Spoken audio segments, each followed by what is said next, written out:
Ako si Nico Saligumba from BTBT Ed ELX1. Sa video kong ito, tatalakayin natin kung ano ang mga natutunan ko sa PED-O1. So, isa sa mga natutunan ko sa PED-O1 ay yung fine motor skills. Ano nga ba ang fine motor skills?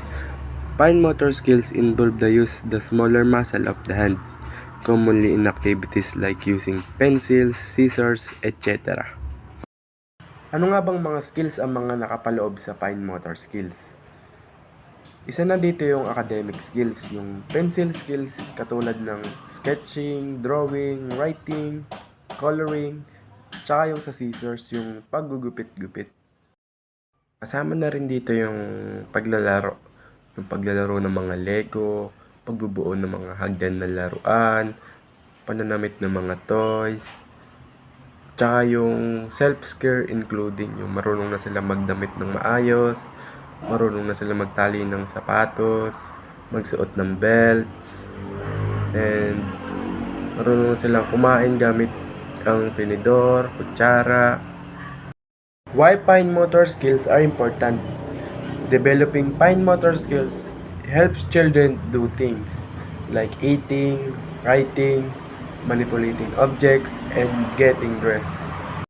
These important skills will contribute to a child's development and independence areas across of learnings.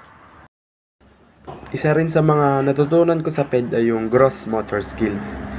Ano nga ba ang gross motor skills? Ang gross motor skills ay yung paggalaw ng ating buong katawan which involve the large of the muscle of the body to perform everyday functions. Katulad ng pagtatakbo, paglalakad-lakad, pagtalon at pagtayo sa table. Mahalaga rin ang gross motor skills dahil it is enable to children to perform everyday functions such as walking and running. Playground skills like climbing and sports katulad ng throwing and hitting a ball. Mahalagang ma-develop ang ganitong uri ng skill sa mga bata dahil para hindi sila mag-struggle sa mga pang-araw-araw na kanilang ginagawa para masanay rin sila sa kanyang gawain.